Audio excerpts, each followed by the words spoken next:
no helicopters have been procured for me to go to golf course. Thank you. I've never said he wasn't a great politician. I'm just saying he's a officer. It's supposed to be an interview. How'd you play out there today? Well, I found the conditions challenging, mostly because there's no grass on the golf course, but there never has been. I'm thinking about the swag bag, and I had high hopes for the swag bag. When you got 3 crevices on the green, your course is trash.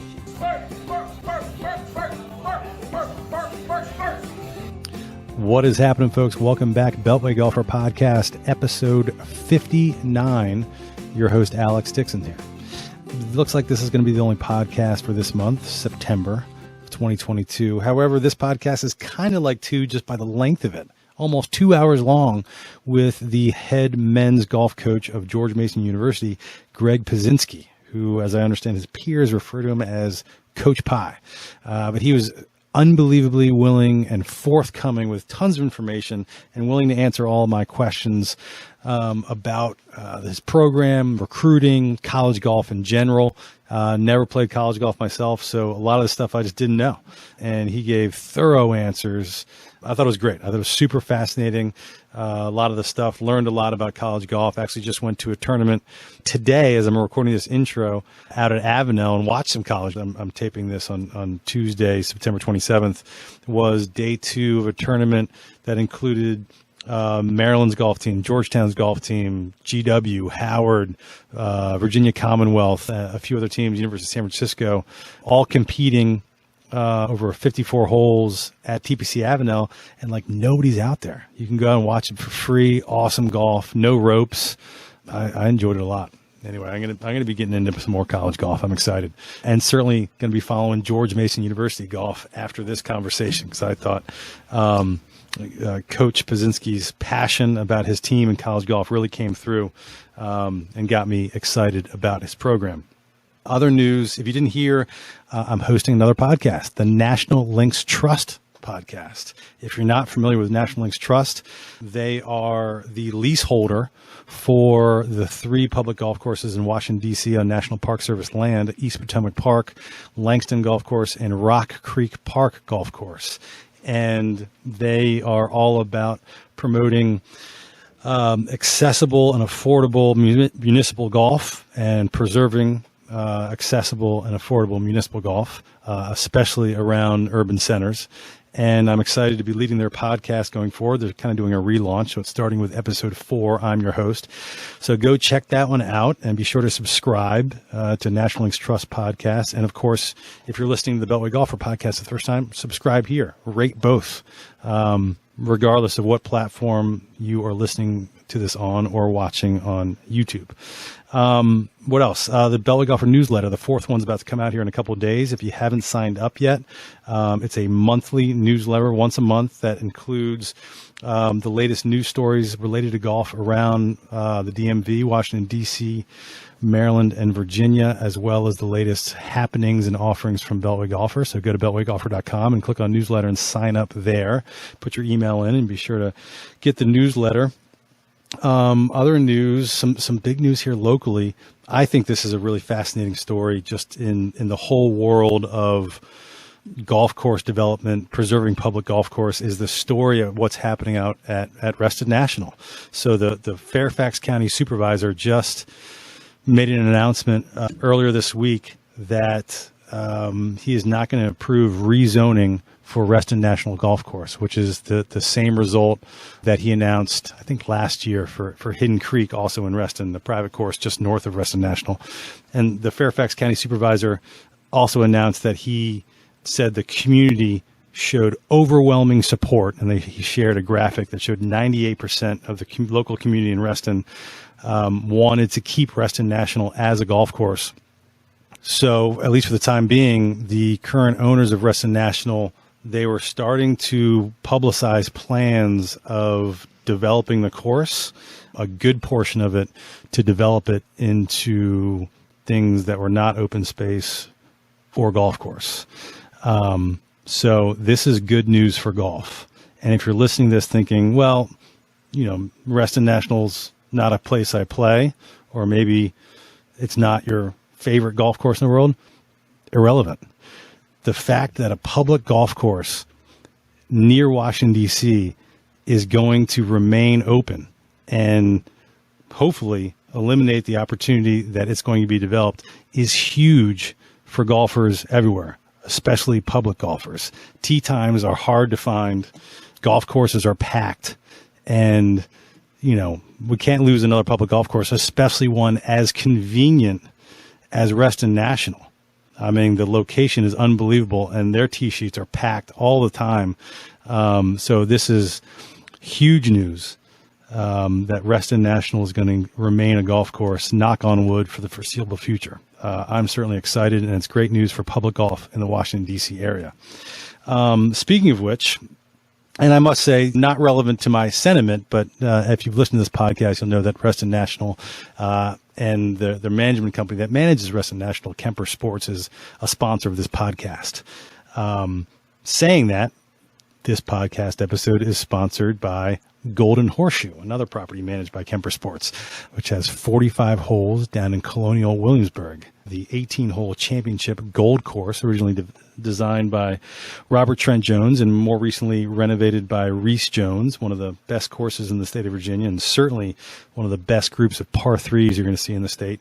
Also has the 18-hole green course, which is a fantastic challenge in and of itself, and the Spotswood 9, which is a fun warm-up or wind-down course on the property. But Golden Horseshoe's got 5 different price points for lodging options and stay-in plays. Literally walkable to a lot of the sites within Colonial Williamsburg. It's right in Colonial Williamsburg. Busch Gardens is right up the street, so it's a great place to go with a family or for a buddy's trip. And we appreciate Golden Horseshoe and Kemper Sports for being sponsors of this podcast. That is it. It's a long episode, so I will get to it. Here is my conversation with Coach Greg Pieczynski of the George Mason University golf team, episode 59 of the Beltway Golfer podcast. Pieczynski. Do people call you Coach Pie? Yeah, almost. It's so weird. Like, ever since I was in college, everyone just calls me Pie for short. And then wherever I go, it's just like Pie. Coach Pie, yeah. So, love it. Doesn't matter. Love it. So it sticks to the point where I've had friends in college didn't even know my first name. Very cool. Yeah. All right, so we're out here at Laurel Hill Golf Course with the head coach of George Mason Golf, Greg Pieczynski. So this is your main practice course or one of your practice courses? So yeah, this is one of our home courses. We kind of have 2 home courses. We're at Country Club of Fairfax Monday through Thursday, and then the other days we're here. So like how often does that mean the team's coming to Laurel Hill, for instance, in a month? How often are they playing here? Well, in season, as you're kind of aware, we travel quite a bit. Yeah. So, the amount we use any facility is not a lot, not as much as you would think because we're gone. But I would probably say we might play here, maybe about 10 times, 12 times in a fall. Okay. And maybe similar in the spring. Yeah, I mean, one of the goals we have is obviously facilities. At the university, we don't have our own golf facilities, so we have, we have to partner and be good neighbors with the neighboring clubs in Northern Virginia. And fortunately, this is one of the selling points of our program. Northern Virginia and the DMV is one of the best golf areas in the whole country. So the fact that, from our campus in Fairfax, I mean, there's over a dozen, elite country clubs alone. And then you have, this is one of the best public facilities in the country. And we're located in Fairfax County. This is Fairfax County owned and operated. How does that, and folks that have listened to this before, I'll reiterate, so many of these interviews are just, me asking naive questions, and it's really about the education of me, and hopefully that can educate some people that are listening or learn something they don't know. But I never played college golf, I played high school golf. So I don't know a lot about the whole college process. My questions are going to be all over the place. Yeah, no problem. But so how did you even, is this something that Fairfax County donates to the school? Like, how do you even get that? How do you even land Laurel Hill as a practice facility? Yeah, so great question. So again, one of the big challenges we have is access, and unfortunately, the fact that golf is at an all-time high actually is a detriment for us. It's a challenge for us. Because it's hard to get time. Yes. So access for us has become, since COVID, really challenging. So, the two different models, we're fortunate. One is the country club is there on a different, financial model. They obviously have membership fees that they get paid up front, and whereas a public course is pay as you go. So, Fairfax, it's literally right across from our campus. Country Club of Fairfax. Yep. And we've had a great relationship pretty much when the university started, the club started. So again, during the week, they give us access, on their non-peak times, and they have some walk-up times that if our guys want to play it. And their head pro, Brendan Sage, has been awesome. Their members, their board. Again, we appreciate their relationship. It's huge for our program. And, here the same thing. When I got hired 3 years ago, they had a great relationship with Laurel Hill. One of the things we're actually faced with is they now, they can get over $100 a round, and they kind of want your guys to pay. Yes. Right. So, so we're trying to work a way that we add value to them here. And so, it's an evolving situation. So COVID became a very convenient excuse for country clubs to say, hey. And I'm sure that's a challenge with programs all over the country. Yes. So again, and that's one of the things I've been beating the drum with our administration is, we have to be equal partners with these places. We have to be, have some kind of skin in the game and invest in them so that, if unforeseen circumstances come up. What would be an example of what could a school do to invest back into the club? Well, one of the things we're actually working here with, and I have a meeting Thursday with John Eisman, is he's building a new golf studio next to their existing one. And John's been great to me and to our guys and to our program. And, what he's doing in terms of research, he's one of the best in the country, in the world. And his lead instructor, Wansock, is a Mason Golf alumni. Oh, is he? So okay. So we since I've come in, they've been great, and his business has been expanding, and obviously they create value for Laurel Hill through their instructional platform. So Definitely. We're working to kind of invest in either technology or something with to help there. And that will trickle down, helps the club, it brings the club more value. And again, it can be, we can kind of have a space to call our own as well, and have kind of a hub for our players to be at. I love it. You mentioned walk-up times like at Country Club of Fairfax. How does it work? I don't know all the ins and outs of it, but it's well publicized that the NCAA has some pretty strict rules. I know certainly in other sports of how much time you can practice, how much time all these different things. So when you're talking about walk-up times, like the kids can there's certain times during week, off-peak times, they can walk up to Country Club of Fairfax. If they're just playing on their own, that doesn't count against Correct. them. Yeah. So the NCAA rule, any sport in season, you're limited to 20 hours of organized team activity. That's every sport? Every sport. Okay. So 20 hours. Out of season, and again, there's a certain day range. So for golf, it's 144 days throughout the fall and the spring. So when your season officially starts to when it ends, you have to monitor that. So there aren't too many sports in NCAA that's both fall and spring, right? I'm not aware of any that have two equal seasons. So some winter is basically off. Like do you basically? No, it's just whenever you designate it. So some tournaments start at the end of January. So if you want to consider that winter or spring, whatever. So obviously, a lot of the Southern and Florida teams start at the end of January. So again, it's whenever you designate that window to be. So you have the season total days. And so again, our fall and spring is equal. So when we play Labor Day counts the same as when we play in April. So I don't know of any other sports that's like that. We can choose to divide up this fall and the spring season how we choose. Again, a lot of the more northern teams will do a little more equal split between the fall and spring. A lot of the more southern teams will weigh theirs more heavily in the spring because it's to their advantage. Because if you play some good northern schools, The advantage being that you don't have these huge gaps in between tournaments? no, the advantage is if I'm a Florida school and I could play a colder weather climate school Who's not at used- the end of January or February, They haven't been practicing. you're right. Yeah. But their ranking's still high from the fall. I see. So you can bring them, and you're on your turf. You're on your grass, your weather, your type of golf courses.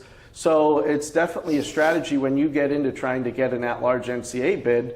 Hey, I want to play those guys down here early in the season, early in the spring season, and we could beat them. That's interesting. I never considered that whatsoever. Yeah. So yeah, you have your season, how many total days you can play and practice in season, and then you have your per week 20-hour window, and then the 8-hour window off season. Obviously, golf is such a unique sport and animal with time. The NCAA really doesn't know how to legislate us relative to the other ones. For instance, for the 20-hour week, a competition day in any sport, the max time you can have is 3 hours. So most of our first day of competition are 36 holes. We might be out there 12 hours. Yes, but how that does only that counts work? for 3 relative to the 20-hour rule. Interesting. And you were also just talking before we started recording, they have a number of event days. Yeah, so for tournaments, you're allowed 24 competition days. Okay. So again, a lot of the bigger schools with the invitationals, they might play 10, and that's only regular season. So once your postseason, your conference championship and NCAAs, that doesn't count against that. And this is all very complicated. So when you're talking about fall and spring and just putting together your schedule, I mean, talk about what, again, we right before we start recording, you get invited to a tournament once your schedule is already started, and it complicates things. Yeah, so creating a schedule is one of the most important, vital, things you can do for your program, because that, the strength of your schedule, you see it again in football. It's so important. The stronger your schedule, the more good teams you'll play, the more opportunities you have to beat good teams. And again, just like in football, And putting together this schedule is, as the head coach, Yes. this is your responsibility. Yes, so it's so important because you get more value for quality victories than you do, losing. So again, how golf works in the rankings, if there's 12 teams in a tournament and, you finish 9th, and all the teams, the 8 teams ahead of you are all ranked ahead of you, those don't hurt you because they're supposed to beat you, they're ranked ahead. Right. Now, if you beat the 3 teams below you and they're higher ranked than you, you'll get 3 quality wins. So as opposed to if I go to a tournament and I finish 2nd out of 12th and I'm ranked ahead of the other 11 or 10 teams, and the one team that wins the tournament beats us is ranked below us, our ranking will fall. Got it. Because so that's where, getting into tournaments, again, like football, you see App State. Well, why would Texas A&M schedule App State anymore? What's in it for them? They're supposed to win. Yeah. And if they beat them, they don't get anything. And they're out cutting of it. them a big check. Right. I mean, that's the other side. So, so again. Does any of that happen in golf? No, but the better the tournaments, they have sponsors. So as a budget-wise, and that's another major factor in scheduling, is the tournaments are cheaper. So the richer programs actually oftentimes don't pay an entry fee or a minimal entry fee because other people are paying for it. So yeah, scheduling's so important, and one of the things you're trying to build, obviously scheduling directly affects your ranking. It helps recruiting. When do you typically have the schedule in place? So generally at least a year in advance. So that's one of the other goals we have, is trying to bring back a quote home tournament, because college golf, you don't play any home tournaments. Some schools that usually own their golf course, a university course, will host events. And again, in golf, as you know, if you know the golf course, that is a huge advantage. Right. And so it's really hard to beat a team. So like in this area, University of Maryland, for instance, has their own course. Right. They host. They don't have a tournament, but UVA does. Okay. Sure. So yeah, to try and beat a team, and that's a huge opportunity, right? So if we can get high-ranked teams on your home golf course that you know like the back of your hand, and the home team sets up the golf course. So you can beat a lot of better teams on your home golf course. Golf Week just came out with their top 50, I think, college campus courses. Yeah. Do you know what the number of, Division I school, how many Division I golf programs are? So there's 300. 300. So that's the second or third most in Ncaa men's sports. Interesting. So golf is a hugely, popular sport, and so many teams have it. Again, that's one of the things I've tried to tell, George Mason is you have a tremendous opportunity to win in a sport that, as far as I know, we have the smallest roster size of any sport. So we have weather where our guys can play 11 or 12 months. We're in a great metropolitan area, and a lot of people are working here, moving here, and again, Virginia is the 6th best state in the country right now, according to Junior Golf Scoreboard in junior golf rankings. Okay. So, there's a ton of opportunity, and, relative to other sports where you might have 30, 40, 50, 60 or more athletes, the amount of investment that moves the needle in golf is so much smaller than every other sport. And obviously, as you know, golf has so many other benefits to it. It's a lifetime sport. You can play with your boosters. It's the only sport where people can play on the same, playing field. We travel to places. The Alabama boosters aren't lining up on the defensive line against the Alabama. Exactly. It'd be a little weird to have a track meet or a wrestling match, as a fundraiser, right? Sure. Everybody uses golf as fundraising. Right. So, again, scheduling too. Again, other than our conference championship, in golf, you're not beholden to a conference schedule.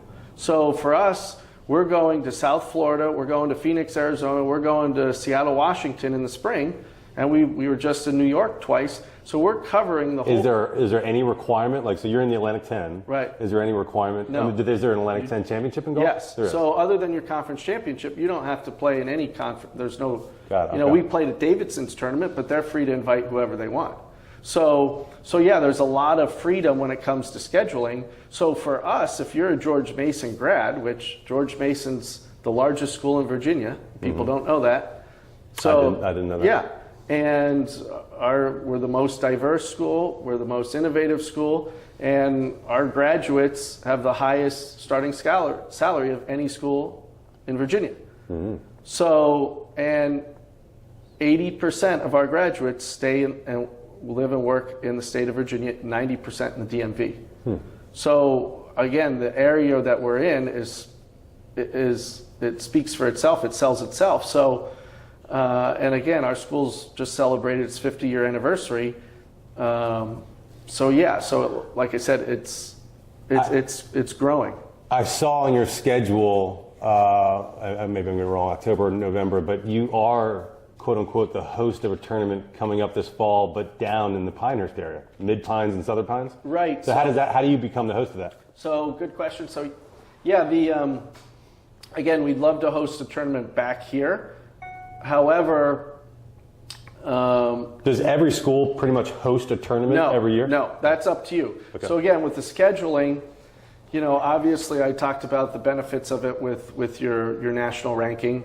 The other benefits are recruiting. The other benefits are networking in getting other invites. So how you get invited is a lot to do with the coach and your relationships with other coaches. So again, if we host an event and we invite other schools to our event, they are more inclined to invite us. And you have a relationship with that coach now going forward. Yeah, and the other benefits, obviously, if you host, you generally, one of the things for doing all the work and organizing it is your team generally doesn't pay to play in that tournament. So for that tournament, for example, how many teams are in that tournament? So last year we had 17, which is a big field. Generally most tournaments are 12 to 15. Again, the bigger events in the spring are destination places, so to speak, which I think Pinehurst is. Sure. But again, when we go and play in South Florida and Arizona, they'll have maybe 20 teams. And a lot of those then become 3-day events where you can't play 36 in a day because the field's too big. But a lot of the teams that time of year want to get out of the cold. Yeah. So there's there's a greater demand, so they'll take on more. So For that tournament where you have 17 teams, how many teams did you invite? all of them. So they all said yes. Well, so yeah, basically, reached out and we filled the field. How do you select the team? Like, how did you come about those 17 schools? So again, a lot of your own relationships. Some of the schools had played in the previous tournament in Florida. Is your goal to kind of mix it up with like half those teams are ranked higher and half are ranked a little exactly. You want to try, and again, most college events do have kind of 3 levels of teams. Mm-hmm. You have, a lot of, and again, some of the ultra exclusive events, they want all good teams because again, they don't want to lose to anybody that, whatever. So again, and that's part of the ongoing debate with the college coaches in the Ncaa system is, and they put in, when they redid it to make it, it's basically like the basketball system. So all the conference champions get an automatic bid and then a committee selects the rest at large. Well, how many schools get into the end of the year tournament? There's 60. So there's, actually I shouldn't say that. I guess there's 90 because there's now 6 regionals and 15 teams each, and 5 make it from each. So 30 make the Ncaa finals, 90 make the regionals. Are the at-large bids solely based on ranking?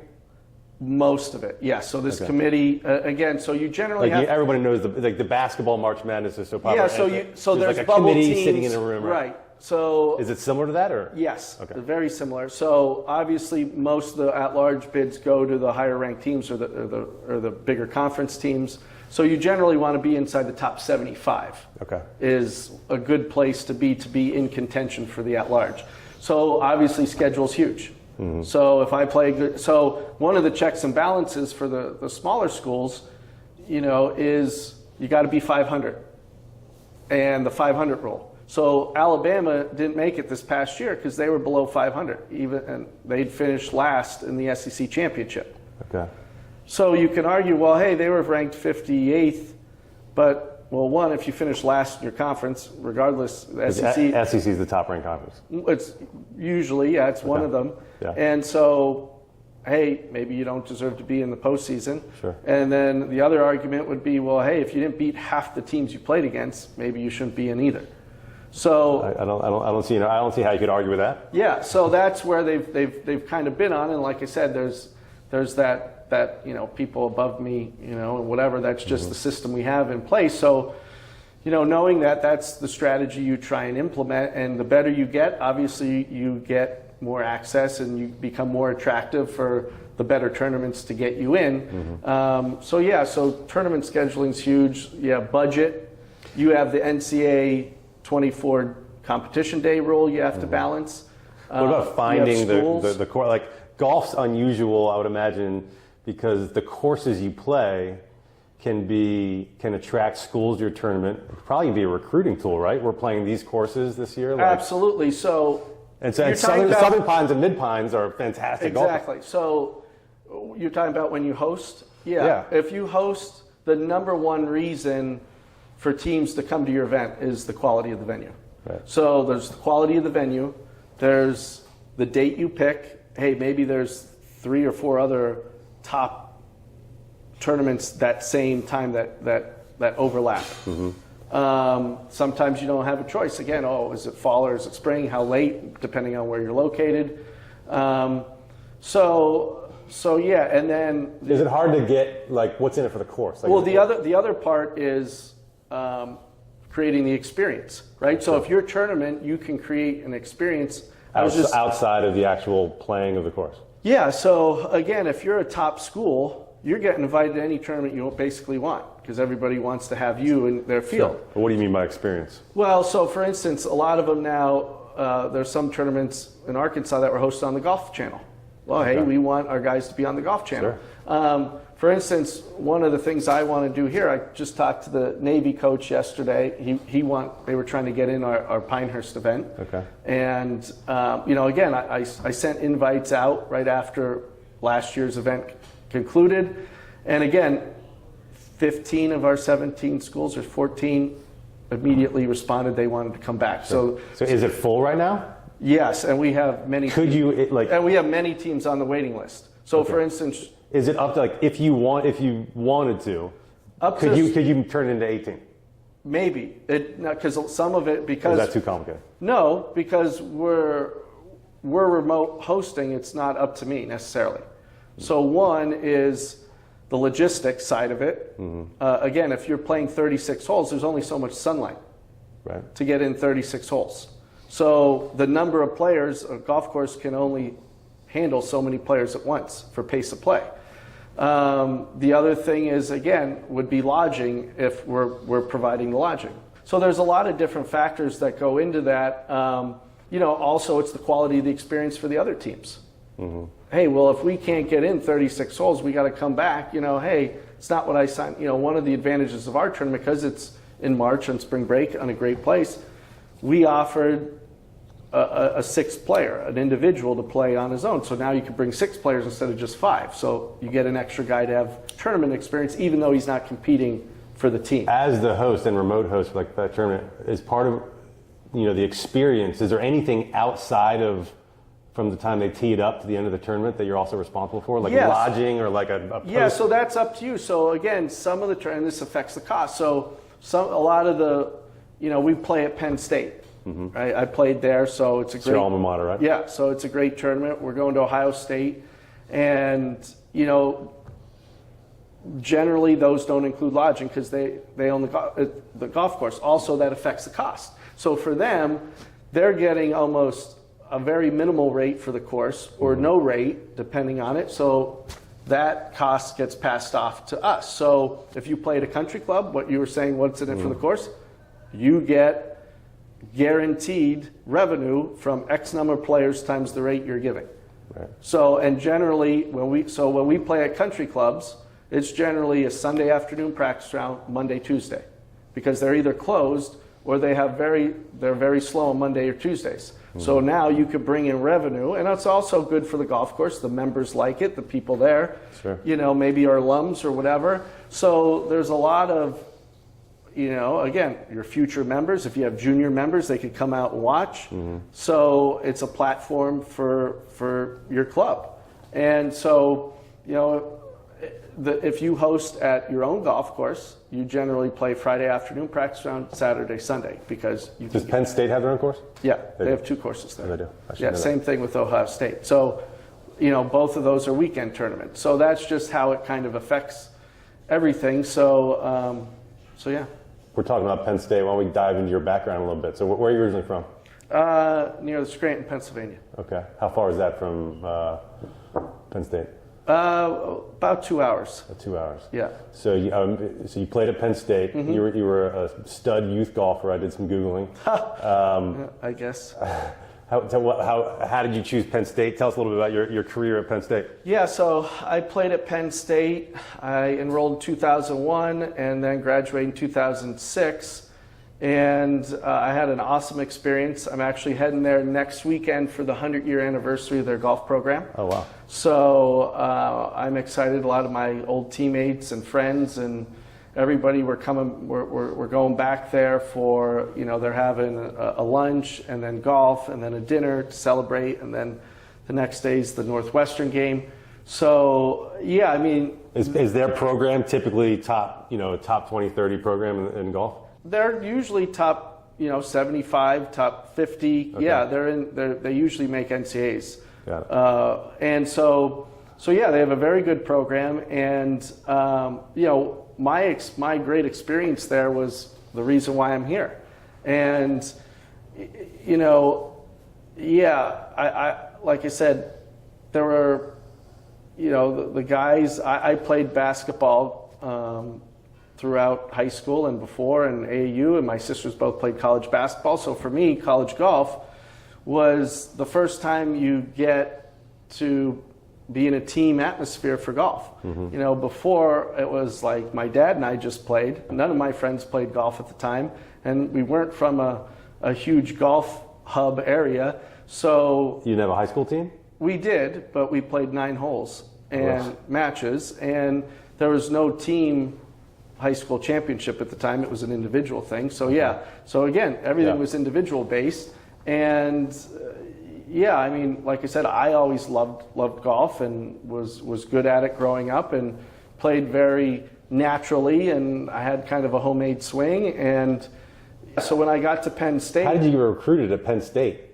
Where, if you, I mean, well, it's like anything. I mean, where you must have been winning some tournaments. yeah. So even when I recruit, I tell people, is it great to play in the biggest national events? Yes, because there's eyeballs on it, and but even if you can't get into them or you don't have access, you could play in your state and regional stuff. Your state golf association, around here we have the MAPGA has some great junior events, the Denny McCarthy, the Billy Hurley, the Bobby Bowers. But if you shoot good numbers and you win those, that matters. And so, and then you work your way up. So, part of it is you have to dominate in your local area. Then you have to be your best in your state or in your region. You have to be, so again, people, if you can't, and then when you get to college, hey, you become a great college player. You work your, now obviously the talent is even better and there's more of it. So, and then if you're a great college player, well, hey, am I good enough to turn pro? So that's the natural progression, and a lot of people, I think, are a little oblivious to that or naive to that. So if you can't, if you can't keep being the best at each level, it's just not going to happen. So for me, tell us a little bit about you recruiting now at George Mason, like your recruiting process, what you do to recruit. I mean, are you going out? Are you going out to these tournaments in person? Yeah. To see their swing, like. So just like my personal experience again, the AJGA was a really big thing, and they didn't have a lot of events. Now that's the big major national junior tour. So I had to drive the closest one. They only had a couple every month, and every top player played in it. Yeah. And when I was 15 or so, the closest one for us, we drove like 6 hours to Firestone over Memorial Day. I played in an 18-hole qualifier. Okay. And I shot even par, and I tied for low. And I still have the Ashworth Freddie Couples signed thing in my office. At a tournament like that, is it just crawling with college coaches? Yes, especially at that time, because again, there were only a couple every month, so they were marquee events. Now, I mean, the AJGA has become so big, there's five a week sometimes in the summer. So, but at that time, that was the holy grail, right? Yeah. So if you played in those, and so I got practiced around 2 kids from South Africa. One kid was the #1 kid in the junior in the country. He was my age, or became the #1 recruit, went to Georgia. And so that, obviously I went and I was nervous and I played terrible. I got poison ivy and it was awesome, right? So, but I learned from that. And then, the next year I got into the event, I finished top 5. And so then I became exempt for the rest of the year. And then I played well in another tournament. And then from there on, you're allowed to play in up to 5 events. And I was exempt and played well and had good results. And, enough, I was always, did well in the Pennsylvania high school thing and the state things. And, so that's how, again, Penn State noticed me. And I got a scholarship there. Obviously, I was in state. Yeah. So in 2001, social media didn't exist. No, so even for and that's had to change quite a bit. Oh, for sure. Facebook came out my junior year of college, or high school. College. Yeah. So I had a roommate from Southern California, and he came back from Christmas. He was like, "Hey, there's this new thing." My buddy at Stanford. So it went, Ivy League first, and then I think Stanford. But the big thing in recruiting, and I don't know if this affects with golf, but it was after Facebook and all that stuff with Huddle. Is that a thing in golf? The HUDL, that app where people are making. I know it's big in football and basketball. Yeah. Basically, you're making mixtapes of yourself and sending them to college coaches. No, so it's funny because I had a Swedish teammate, and they made it, and it was funny because we still joke to this day, and a lot of the internationals put those together for their players and their recruiting services. Right. And the kid, every putt goes in, every shot is like within 2 feet. I mean, the production value is kind of laughable, but the biggest thing is, again, now with the recruiting is, again, we have databases that are specialized in that. So like junior golf scoreboard is kind of the most common one. So again, I could pull up a kid, someone, reaches out to me like hey, can you, whatever. I on my phone, I could find out, pretty much every tournament he's played in, what his scores were, what field, where, whatever. And golf's different. Golf's more like swimming or track and field or something where you can look up like you're as good as your number. Exactly. How did you shoot? What is your average? Right. It's not like football or basketball Yeah, where it's like he's a good team player. Or he it's blocks competition. well. Right, exactly. Yeah. There's a lot of, he gets after loose balls. Right. So golf is much more objective, which again gets to my point. It's amazing. Still, people kind of have this. They're not self-aware with where they stand relative to things. Mm-hmm. So what you shoot is what you shoot. And now there are some gray areas to that. One of the quality of tournament course. Exactly. How hard is the golf course? What was the weather?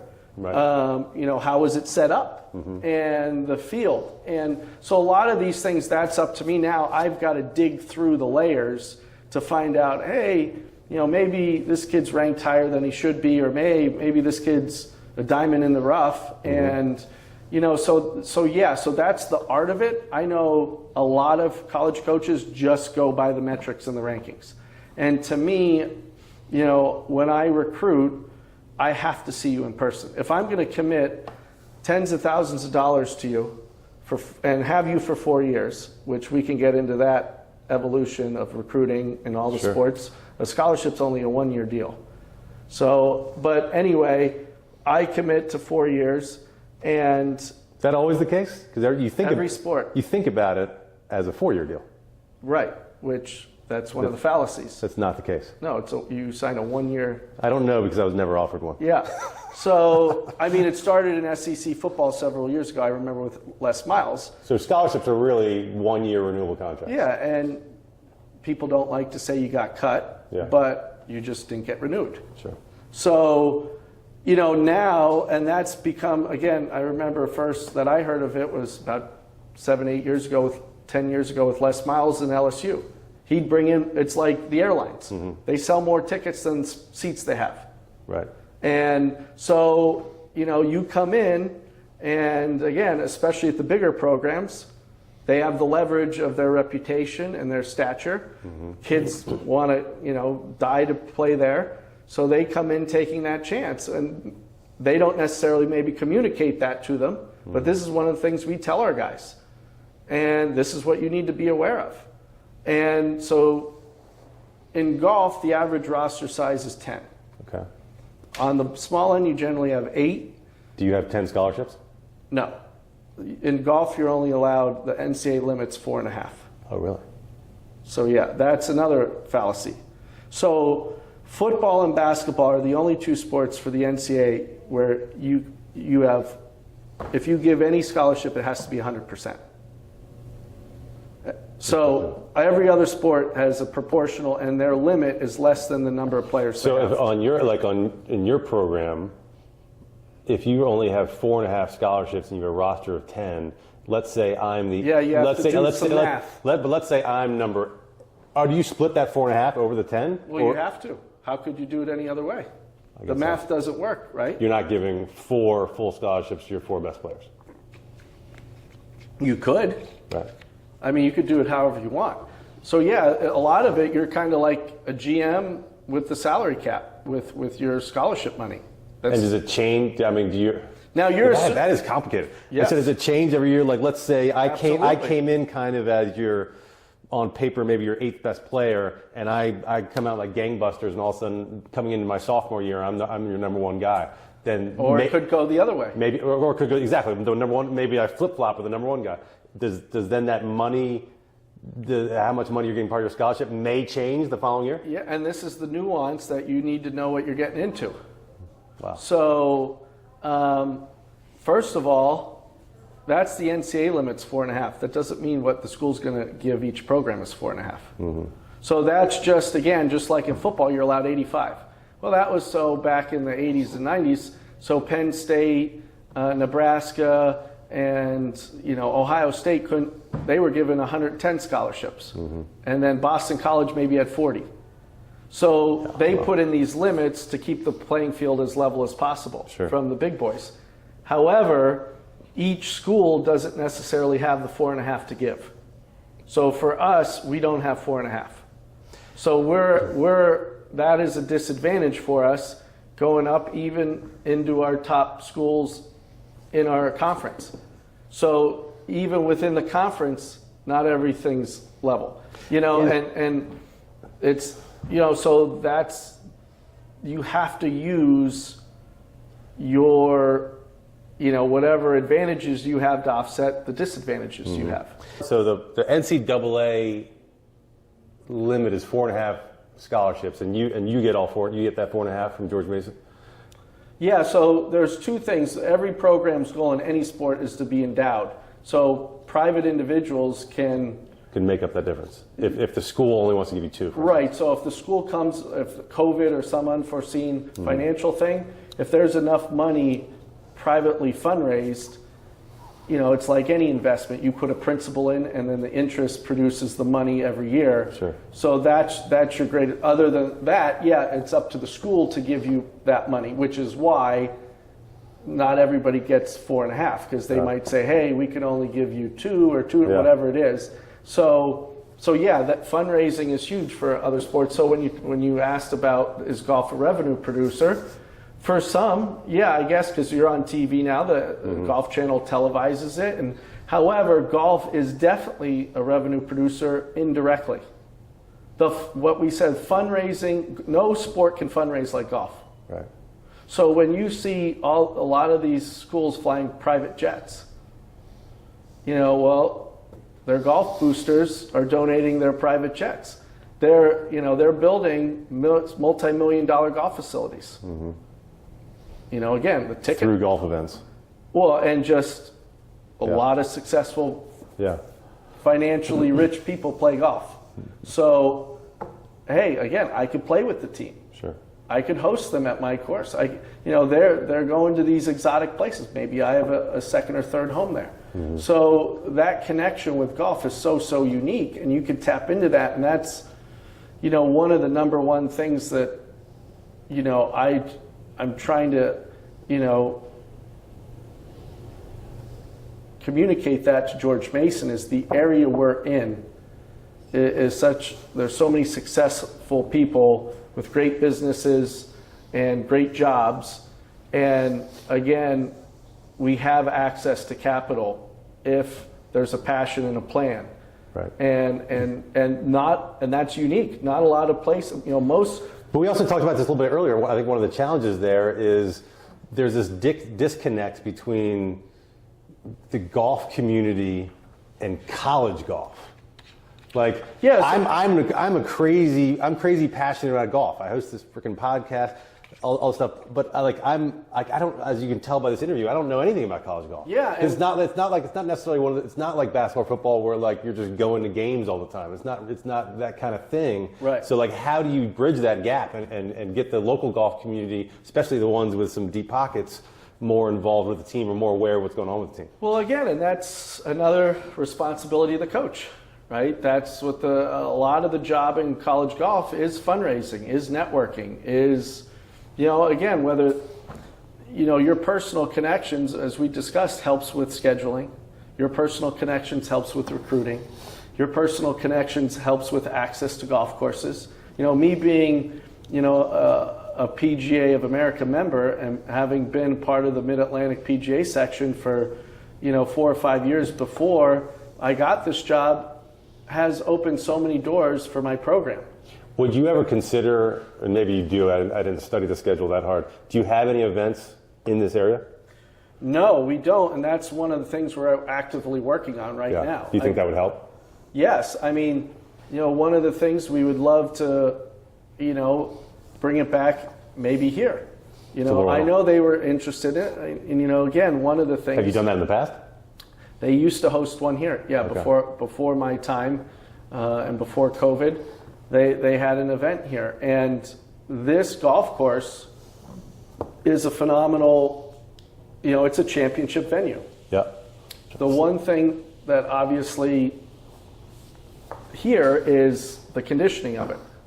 it gets a lot of play. You know, they're on a different model. The more volume they get, the more revenue they produce, and they don't necessarily have the same resources to maintain that level of play and the heat in July and August here. So you did play, they have a lot deeper, more resources, but you just played a municipal tournament up in New York a couple weeks ago, Bethpage. Yeah, absolutely. And again, the condition, we had to play lift, clean, and place in the fairways. Okay. And you played the red course, right? We played the red course, yeah. We didn't play the black. Yeah. So, and again, it's great. The field, though, wouldn't be the type of, you know, it wasn't the caliber of field because of that. Okay. You know, it was mostly the regional teams. So, yeah, if I want to bring an event here to showcase the event, I want to bring in, you know, big name teams.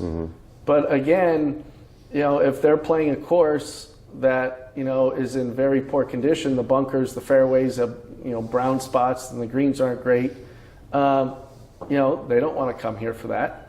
Right. Now, like I said, if they get to play an unbelievable golf course, you know, one that's maybe hosted, you know, high caliber, you know, tour events or whatever, that's a reason for them to come. And are there maybe ones that that George Mason doesn't participate in? Are there big college tournaments in this area that I don't know about? No, or I should know about? Well, Howard hosted one last year at Woodmont. Again, they didn't fill the field. Okay. And again, it's hard to create a tournament from nowhere. So Sam, you know, we just played with them the last 2 days. You know, he told me that he changed the model, and I saw one of his players, Greg Odom, was the medalist down there. Yeah. So yeah, he partnered with University of San Francisco and said, hey, why don't we co-host an event? We'll rotate it every other year. That's how they're going out to Pebble Beach? No. He got TPC Potomac. How is that related to the University of San Francisco? Because they're co-hosting. So they're hosting this year here. Okay. Then the following year, they'll go out west. Oh, interesting. And so again, it's a bi-coastal thing. Got it. Okay. You know, one of the things I talked to Sam at Howard and I talked to Pat at Navy was kind of getting a couple of the local teams, you know, one involved, so there's local support and again access to Navy host a tournament at Naval Academy course. Yeah, right? they do. But again, I want to have one at one of the premier venues in this area that hosts major championships. I mean, that would be such an event, especially if you get a lot of the schools from this area. Well, I don't know how important that is. I want a couple Not all because I want to get the best schools from all over the country. Sure. And you only have a lot of like spots. when you're like at your tournament down at Mid Pines or when you went to Bethpage, is it attended by people that beyond the players' girlfriends and their parents?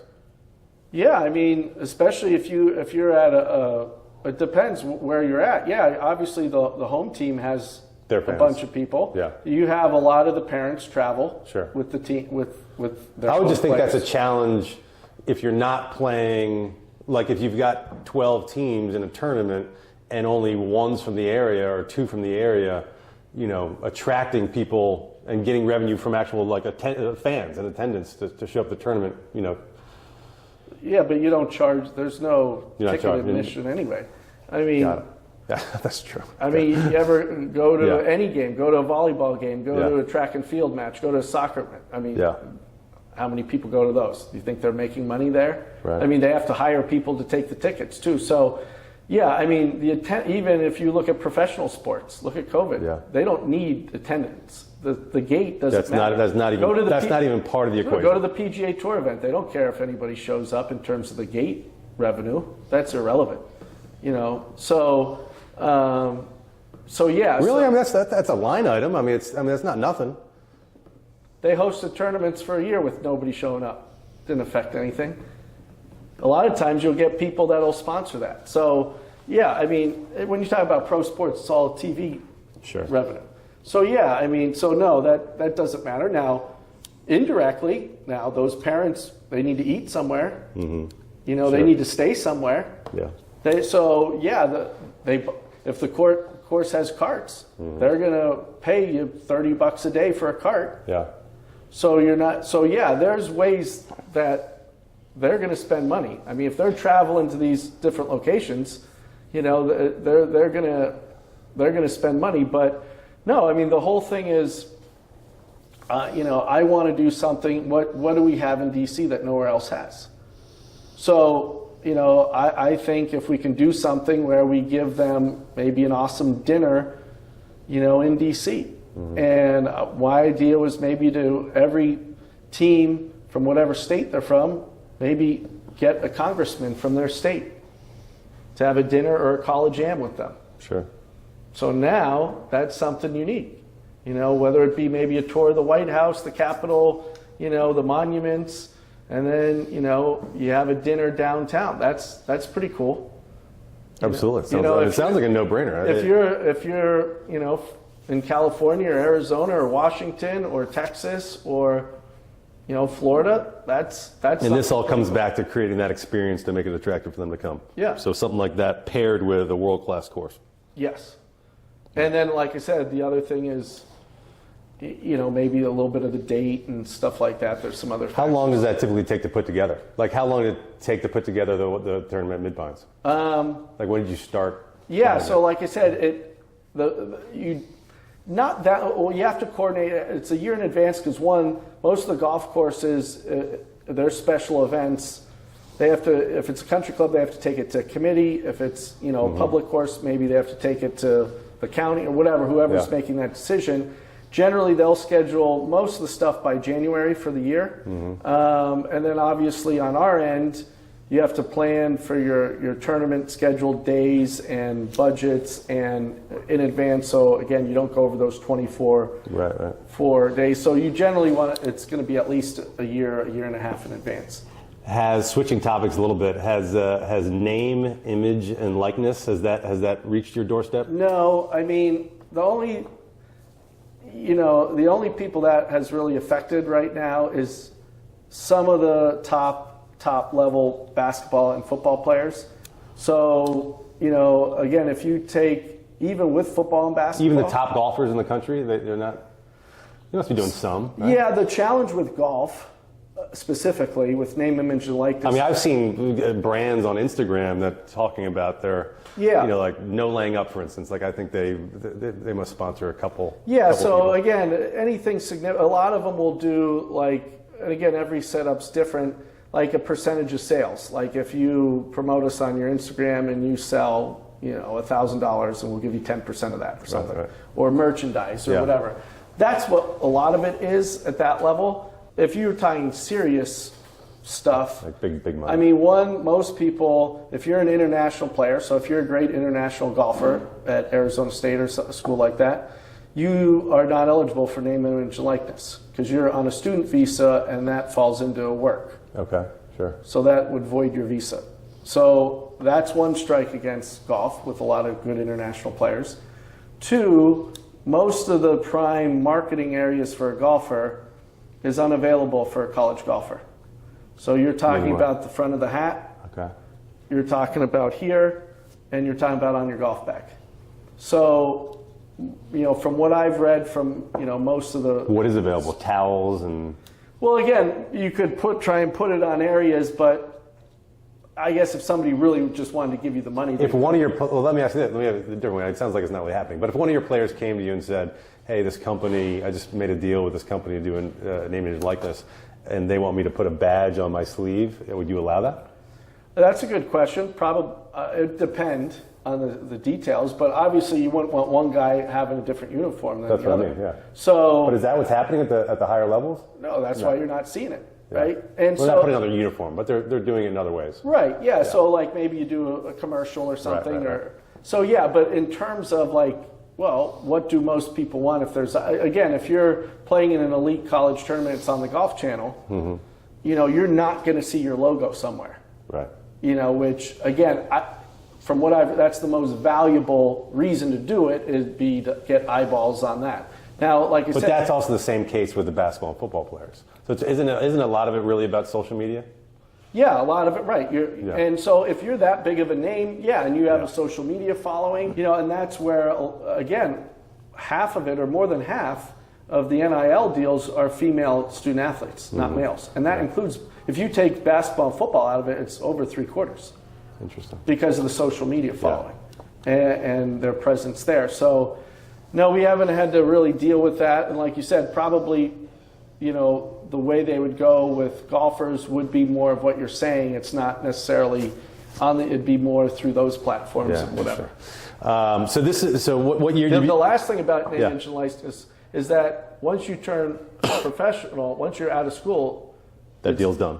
Deal's done. So again, it was a new thing, and I think, but you'll see it again, unless you just want an excuse to give away money, which most of the super successful business people I know don't. Yeah. To invest in someone before they're who they are, and you get no guarantees after that, you're generally probably going to wait till they're a professional to do it. Right.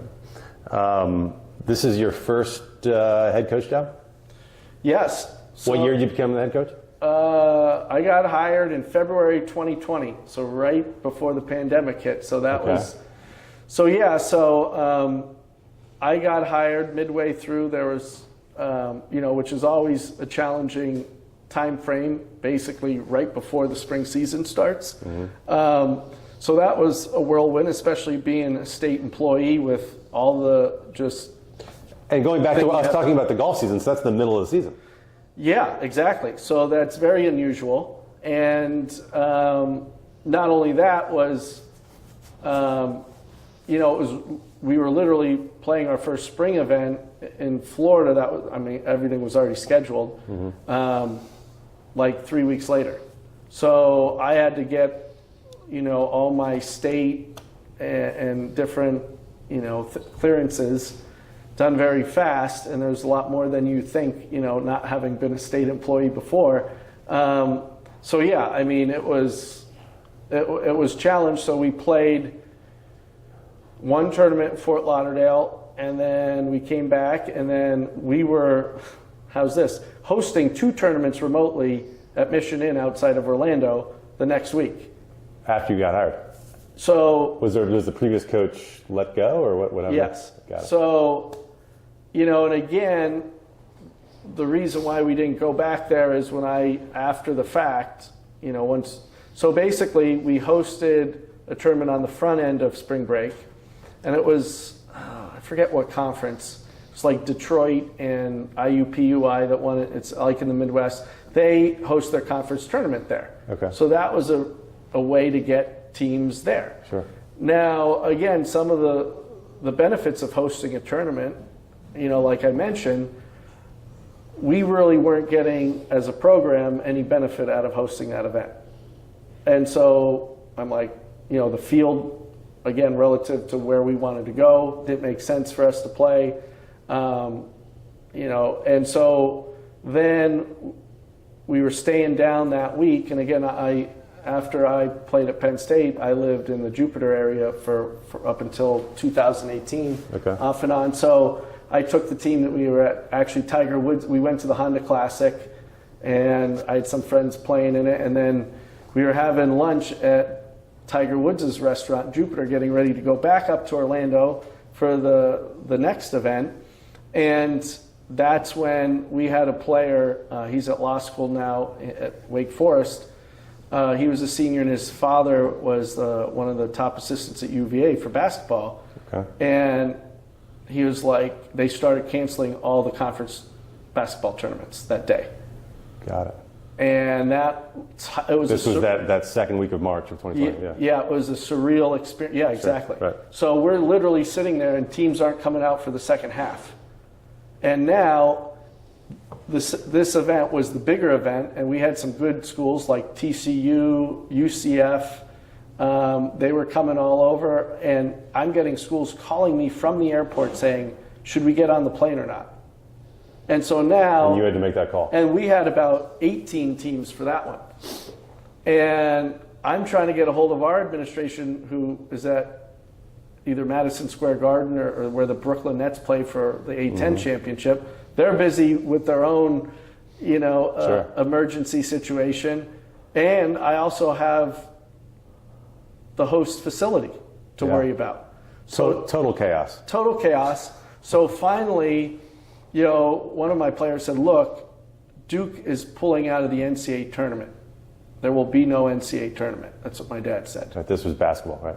Yeah, that day. So I'm like, well, if there's going to be no NCAA tournament, like, we're Yeah. not. So I just made an executive decision to pull the plug. Yeah. So Turned out to be the right one. yes, and so we then had to get a new flight, drive up, and fly out that night. We had 3 seniors, great guys. Basically we got in at 2:30 into Dulles and hugged them, and like that was it. And it was so surreal. And What was the next time after that the team played a tournament or got together or anything? so they canceled everything, obviously, the rest of the spring. Then the fall season, except the SEC, they did play football. And again, for those reasons I said, they are playing football. Because financially, they have to play football. Too big of a loss. Even if it's in front of nobody. The Yeah. TV contracts have to go on. So for golf, though, they just did a blanket thing and said no sports playing besides football in the fall. So we were able to practice but not play. And then our season was just the spring of 2021. Yeah. So that was our first half-year season, and then last year was our first full-year season, and then this year. So That's a wild ride as Yeah. your first year as a head coach. it was, and that's what. And so then the NCAA implemented a recruiting ban. Yeah. So for COVID, that you couldn't host any recruits on campus, and you couldn't In some ways, did that go and watch them either at tournaments. help you in some ways? The fact that you're a brand new coach, this is your first time you've had a coaching job, and it was almost like there was this pause in the whole schedule that you could learn the ropes Yeah, and catch but the up. problem with the pause was you couldn't do anything. Right. Right? It was like, I finally had time to go travel. Well, you couldn't travel anywhere.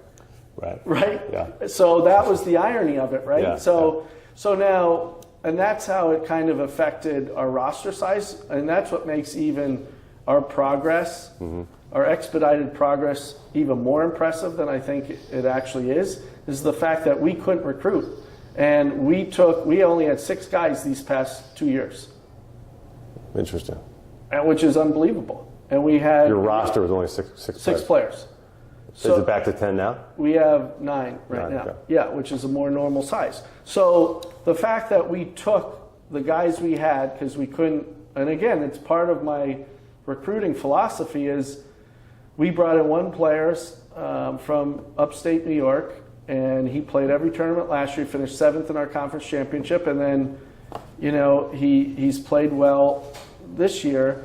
And then finally we were able to focus and we had one of the top classes this year. We got the 3rd and 4th best kids in the state of Virginia for 2022. They boast one player just won. Coming in next year? No, they just started this year for 2022.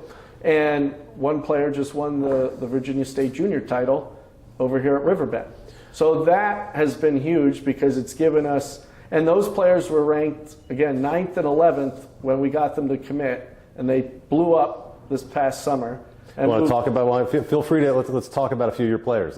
Yeah. So like I said, who we bring in is really important, and I saw that in my college experience. They were like my brothers, and again, this is why I tell recruits. I think the coach, when you look at schools, you have a lot of factors, right? You have the school itself, the reputation of the program, the history of the program. You have facilities. You have the coach. Yeah. And a couple others. I think the coach is the number one thing in golf. In a small sport where my buddy played football at Notre Dame, he rarely saw the head coach. They had their own things. But in golf, the coach, one, determines who plays. Do you play for Holtz or you play for Brian?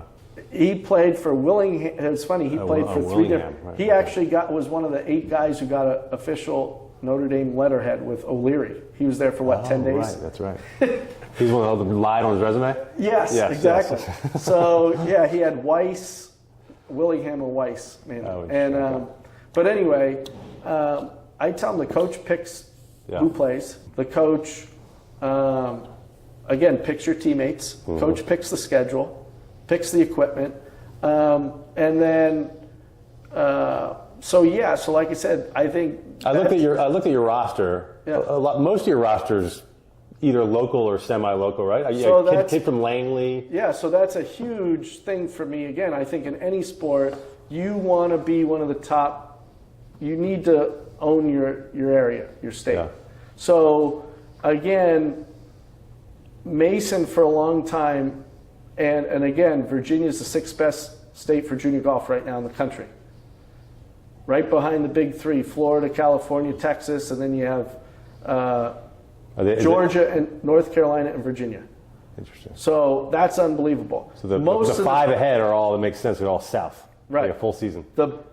Most of the best, the top 3 or 4 players in each class for Virginia are super studs. Any idea where Maryland's in there? Well, Maryland's first of all they're not great. They're a super small state. Yeah.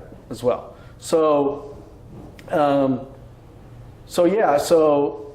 the top guys most of them are all from Northern Virginia.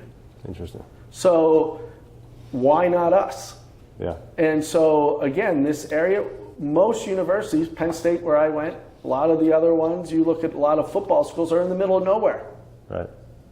We're 15 miles from one of the most influential cities in the world. So the fact that, but we're not in the city. Mm-hmm. So the fact that our campus is beautiful and we're in an area where, again, after class, we can go to 12 to 15 amazing country clubs, whether it's Trump, whether it's RTJ, whether it's Creighton Farms. We were there a week ago. Their head pro's a Mason grad. All right, we have Riverbend. Sure. Right, so all these clubs, international. And because so much of the alumni stays in the area, a lot of that alumni is proliferated to these clubs. Me, that's and that way your players can play. Exactly. Right. So the visibility of, we were just at Cut Along on Saturday on our way down there. One of our alumni just joined that brand new country club. And so he made the connection to get you guys. Our whole team went down there and played. That's great. So it was awesome. So like I said, I see it, Mason used to be a commuter school. To me, that's an advantage because people are here. Is it not considered a commuter school anymore? No, we're the largest school in Virginia. But they still must have a huge commuting population, right? Some, they do, yeah. But now it's a tier 1 research institution. Interesting. We're doing more research than UVA because of where we're at. And look at the tech companies we have. Look at the cybersecurity. Sure. So this is where why is Amazon building their headquarters right up the road? Yeah. Everybody wants to be in the DC market. And so that rising tide has lifted all ships, including our university and our profile. And so... Is that helping you? Are you seeing the benefits of that and helping you recruit outside of the area? So, one of the things was to be at least, one thing that drove me crazy in my experience is at the time, Pennsylvania had a lot of good players. And they would go to, these blue chip schools. And I was like, man, I was at Penn State. I lived right there. I didn't even get a letter from them. The coach, they're too good. They won't come here. Mm-hmm. Well, so I make it even, the guys, there's a guy going to Florida that takes lessons out of here. Right. I could name, like I said, 6 or 7 super blue chip guys right here within 20 minutes of where we're sitting. Eisman probably coaches a lot of them, right? Some of them, yeah. And a lot of the local, there's 4 or 5 guys that coach a ton of great junior players. Right. And I know all of them. And I at least want to throw my hat and say, you've earned the right and the recognition. I understand where we stand in the pecking order. But I still think it's important that you got an offer from us. And hey, if I can help you in the process, I'm happy to do that because it's a confusing process. Where are you looking? I know a lot of the coaches, they're friends of mine or whatever. Mm-hmm. And same thing, it's like, I can tell you what the advantages that we can provide for you, and I could also tell you what, we're working on improving. And so, so the Virginia base is huge. So, if you look at our roster, 5 of our guys are from Virginia, 4 of the 5 are from Northern Virginia. So, recruiting and everything is word of mouth, your podcast, right? So that's where it starts. And has George Mason ever made that end of your tournament? Has the golf team ever made the NCAA tournament? No. ever. Not that I'm aware of. Again, it's changed a little bit over the years. But again, you'd have to win your conference. I imagine that's a big goal of yours. Yeah, so, our records with GolfStat, go back to 93, 94 on our website and everything, and GolfStat keeps track of them. So, a lot of the stuff I have, and I could show you it on there, is, our best national ranking is 146. And it happened in the mid-2000s when I played at Penn State. And when I looked this morning before I got in the car to drive here, you were better than that. Exactly. So what we're trying to do, we use those benchmarks, and what we tell people is, again, and GolfStat's great with, when I got here, we were 232. Okay. And when I met with the team, said, what are our goals? Well, we want to win the conference. We want to, it's a lot of kumbaya stuff. I'm like, well, do you know what it takes to do that? So I said, so right now you're like in the 130s. Right. Who's the top dog in the A10? So 7 out of the 8 years we've been in it, Davidson's won 2 of the last 3 conference championships. We went head to head with them on their home track. VCU as well. They've won combined 7 out of the 8. Richmond's won the other one. So they have been, consistently ranked between our conference championship is ranked usually between 110 and 120. Okay. So what I told our guys was so we went from 232 when I got hired in February, and then that first half a year, that spring of 2021, our goal was to be, they were talking all these lofty goals. They said, that's great, but you have to get 5 shots better to do that. Right. And I went to every guy in the room. I said, how are you going to get 5 shots better? Is that realistic? No. So then what we did was we said, well, our goal was top 200. We finished 196. Nice. So then we said, all right, last year, we said, how about our goal is top 175? So our motto was, when we looked last year, we said, if we got 3 shots better a player, all right, we would be in that 110 to 120. That's what GolfStat told us. Okay. So we'd be in that conference championship level. So that was our motto last year. So I work out with the team. We do a lot. So when we get it in, like all the teams, we say 3 strokes. 3 strokes on 3. So last year, we improved 1.8 shots a player. Our team average went from 299.9 to 294. Okay. So when I tell recruits, this isn't just me saying this is where we're going to be in 2 years. You can show them the data. This is the data. Yeah. And so it's like, that's exciting. And when I tell people, hey, when I recruit, I don't look at your current ranking and value, just like, Samir Aryan, who ended up 3 and 4, and Samir ended up top 100 in the country. Okay. And when the Georgia head coach and the Clemson coach and UVA and Virginia Tech and Maryland and all the other big boys are at that tournament, and the Georgia coach says, hey, coach, where's that kid that's leading? Man, he can play. Where's he going? I said, George Mason. He goes, oh, you got a good one on you. And so that now, his success has made it cool, and now we're relevant. Hey, good players are going there. And now we have 3 top 100 2024s we've already made offers to, and one guy's top 10. But you just brought up an interesting point, because and I don't know. Again, I don't know if this is the case in golf, but I know in some of the other sports that the rules for the transfer portal rules have changed a lot in the last few years. Yeah, so we've taken advantage of that. But in golf, when we go back to the point where golf is you are what you score, if you've got a guy that comes in and really improves under your watch, do you run the risk of him getting poached by one of these bigger schools? Yeah, you do. This first 2 weeks, there were a couple programs that felt the effects of that. And UConn was one. They lost a guy to Georgia, and some of these other teams, and they said, hey, be careful. When Samir finished second, shot 12 under last week at Bethpage, I said, yeah, he's a stud. And You know, So does that mean you have to be recruiting your own players, so to speak? No, because again, if I think you do it on the front end.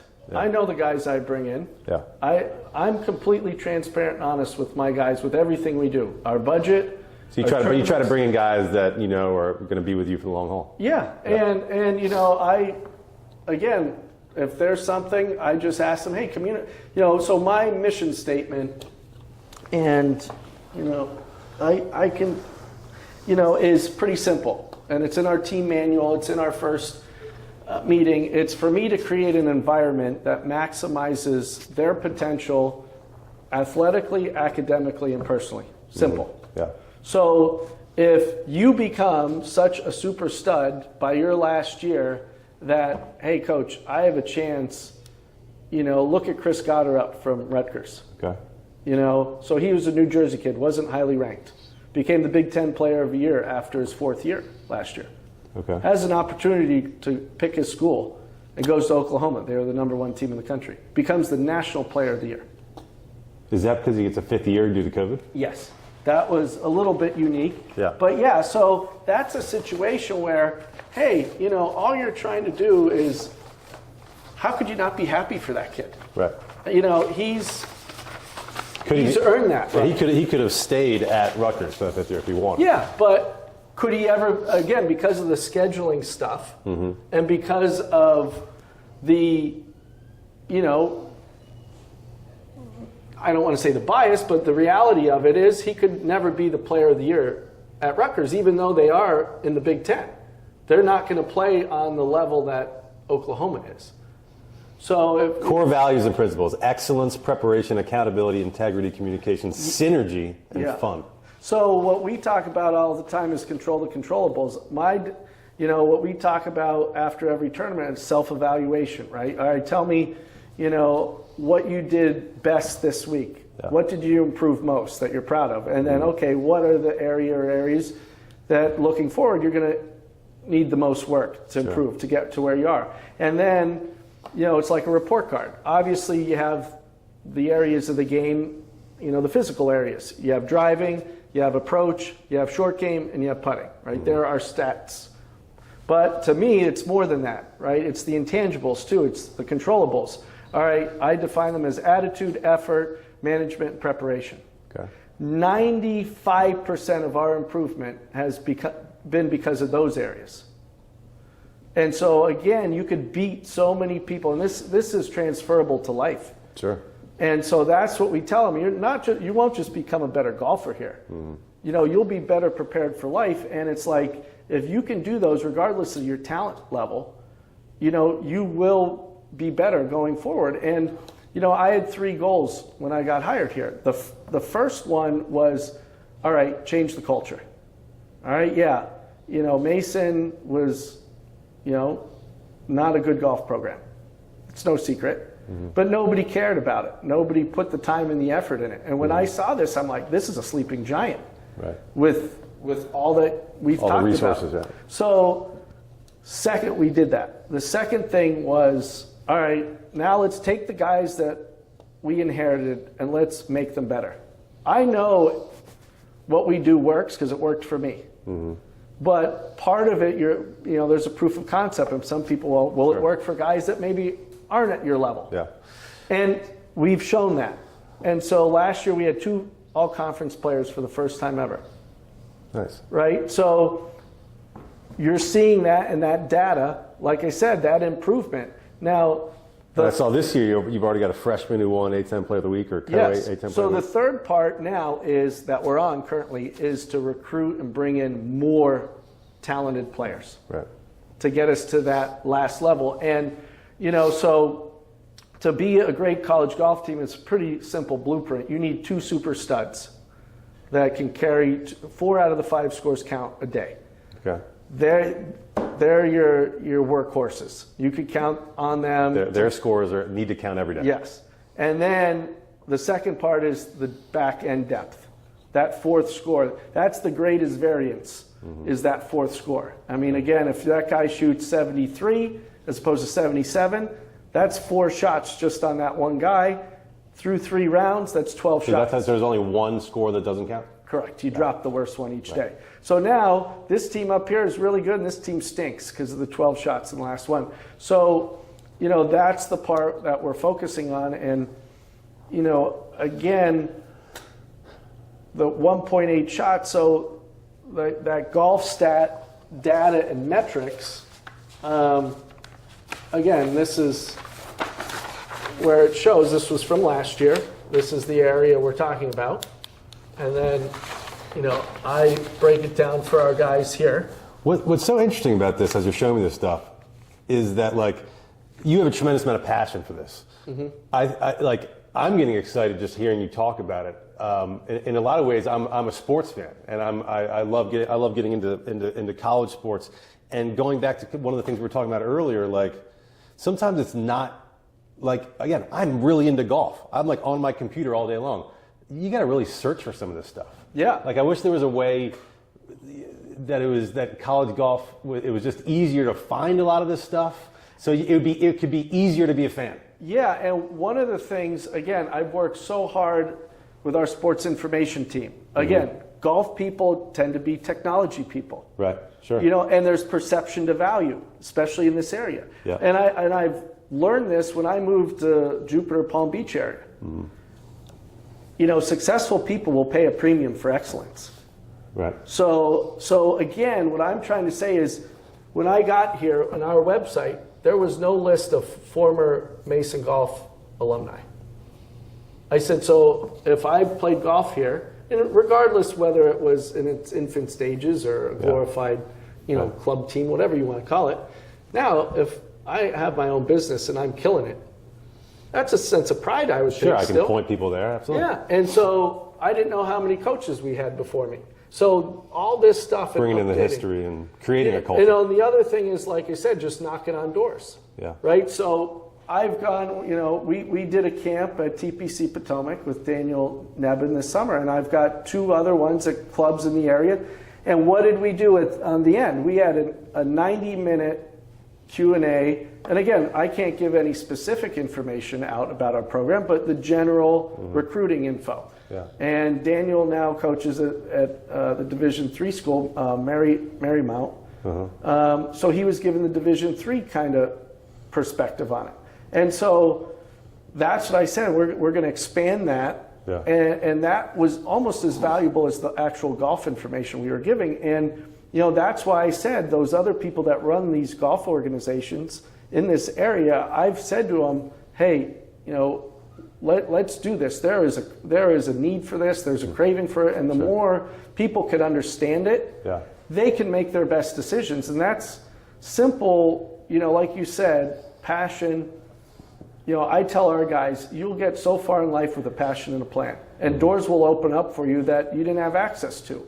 And because people will help out people that have that. And that's pretty obvious. And my number one thing with recruiting is passion. Sure. If a guy is passionate about golf, they will put in the extra work, and everything takes care of itself. And I think if they see the passion, what I'm doing, you talk about retaining people and doing that, is I'm going to do everything in my power to help us accomplish that mission statement, to do what's best for them. And maybe that's not here. Was this always your plan to become a head coach, a college coach? When I got to Penn State, they were a very good regional golf team. And at the time, the NCAAs were in regions, for a lot of the sports. We were in the Mid-Atlantic region. Okay. So we had got there, though, and said, but you lose your momentum in the fall when you get into the spring. Obviously the weather and the climate is challenged, but, when it comes to Big Tens and NCAAs, and they always would qualify for NCAAs, they never could break through. So we said, we want to change that. Yeah. What do we have to do? Let's look at what we're doing. Well, one, at that time, the Big Tens were played at all the host courses, and they would rotate, not at a neutral site. Mm-hmm. We don't play any regular season events in Big Ten. We didn't even play at Ohio State at the time. Okay. So it's like, we don't know the golf courses. Wow. So let's change that. And then, so we got invited to some other bigger events, and our coach turned it down, and we were upset. And it was like, well, I don't want to go to those events and finish last. He said, I want to know if we have a good team. And like we talked, you don't have the luxury of knowing that. You gotta have some blind faith. And we said, we might fail the first year, but by the second and third year, we'll be beating those teams. Yeah. And sure enough, that's what happened. And we at that time there were only 3 regional sites, 30 teams, and they took the top 10. Well, they didn't reseed at the time, so we were in the East Regional with every SEC and ACC school. Okay. And it was loaded. So that was rough, I imagine. And so we went out though, and we got Yale was hosting. Okay. Hey, it's in the Northeast, our style of courses. Mm-hmm. And we went and we got paired with the University of Florida in the final round of regionals. They were the #1 team in the country. They had won like 7 tournaments. They had 4 tour players, Camilo Villegas, all these guys, and we beat them. And so Penn State had only made the finals 1 other time in their history. And we became the 2nd school. And because we didn't just want to hang on, we wanted to win the regional. And then Clemson came from nowhere and clipped us. Okay. But we finished 2nd. And now we went to NCAA finals at the Homestead in Virginia. Oh, cool. And we get paired with Georgia, who won the national title the next year. They had 4 tour players. They had Chris Kirk, they had Kistner, all these guys, right? So we go out, and we still the only team to make the cut at NCAA finals at Penn State. We finished 8th after the 3 rounds, and they didn't have a match play portion. And then we got paired with Oklahoma State the first 2 days. So I played with a guy who Casey Wittenberg. But anyway, from then on, the doors opened at Penn State. Now we went to Arizona State, played their tournament. We played in Cal Berkeley's event. We got invited to Texas's event. So now all of a sudden we had played at Georgetown. We won that tournament. So now all of a sudden from then, their program became a national recognized brand because. And you're telling this story because you're seeing what a program can do with the proper guidance, the proper. Yeah, because at the time it was you're a northern school, you could only get so good, and so experience. You're trying to take that blueprint and apply it. Yeah, that experience, and I was like, well, and you always use your own experience. All right, what was a good experience or an unpleasant one, and let's make it better. So, I had a good college career and I played professionally for several years, and then I circled back and I had a finance degree and I got offered a lot of jobs through golf for the people I knew. Mm-hmm. But I ended up getting into teaching golf accidentally too. I got a call out of the blue. Hey, you want to come up here to Boston? Okay, never really worked at a club. Went up there. Liked certain elements, didn't like certain elements, and then. But I wanted to get into college coaching, and Boston had a lot of universities. And so the Northeast model. So you're always looking at that. So that was the only reason why I kind of got into the golf business. I didn't really want to be at a country club. Yeah.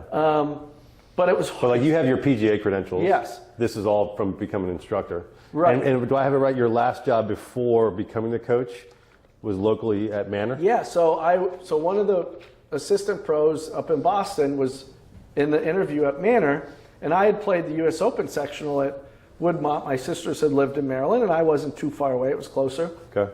And he said, "Hey, I need to hire a director of instruction if I get this job, and you run the junior program here, you run the women's program. You'd be perfect fit, and they have a lot of really good players at this club. Yeah. And it's a young club.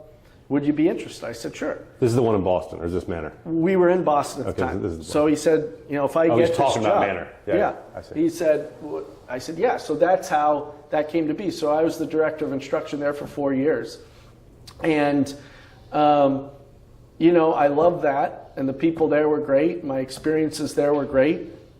And then my last year, I was in Florida over the winter, and I ran into a guy who's still playing professionally and said, "Oh, geez, I give a clinic to GW. I know their coach. They're looking for an assistant, this coming year. Would you be interested in helping them out?" So I said, "Sure." So in the fall of 2019, I was their assistant coach. Okay. And that was a lot, juggling, 2 things for about a month. And then that December, I got a call from the Richmond coach, who was my assistant the year we did so well he went to Penn State, Adam Decker, great guy, and he said, hey, the Mason job's open. You live right there. He goes, and again, they're not very good, and whatever, but I think they'd hire you in a heartbeat. Would you have known about that if he hadn't called you?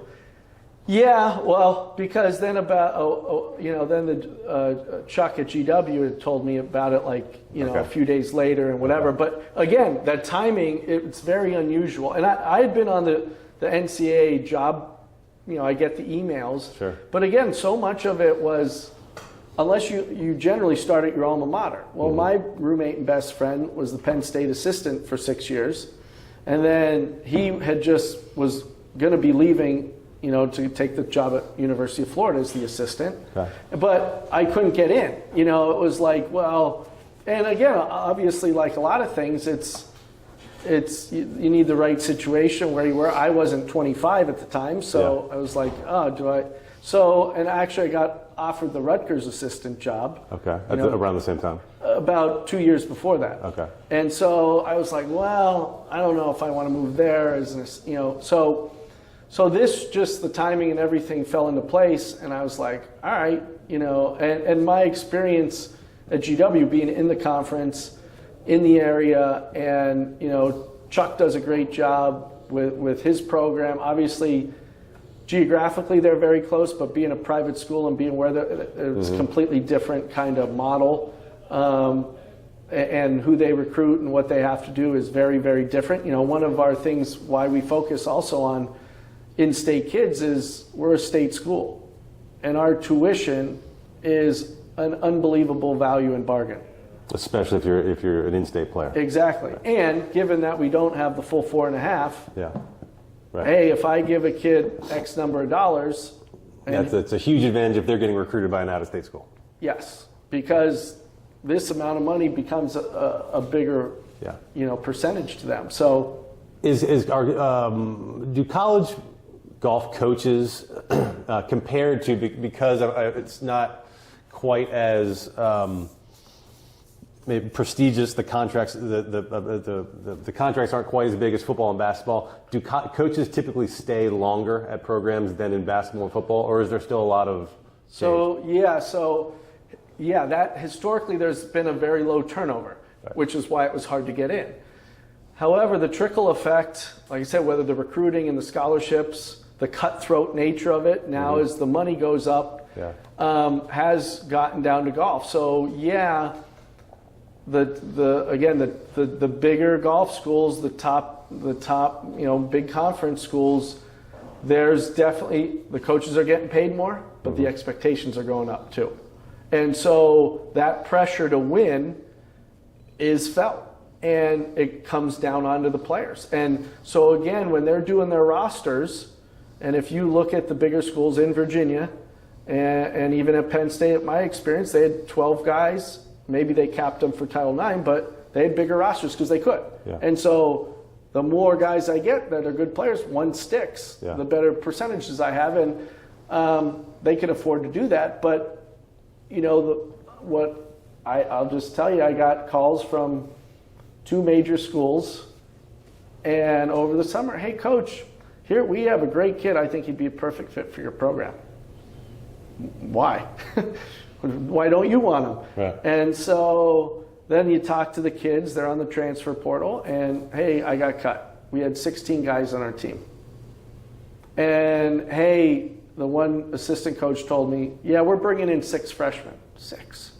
One class, never heard of that. Wow. So they're bringing in a new way. So that coach is trying to do the kid that he just got cut a solid by trying to find him a new home. Right, because it benefits him. How? He's got another roster spot. He's already filled his spot. Got it. So again, it's like the airline analogy. He's got to get him out of there. Yeah. Well, he already did. He didn't tell me that. I see. The kid told me that. Right. So he made it sound like it was still well, he could stay if he wants. Then the kid told me, yeah. But you want those calls, don't you? Or yeah, no? you do. But I'm just bringing that up. It's the nature of the industry now. Right.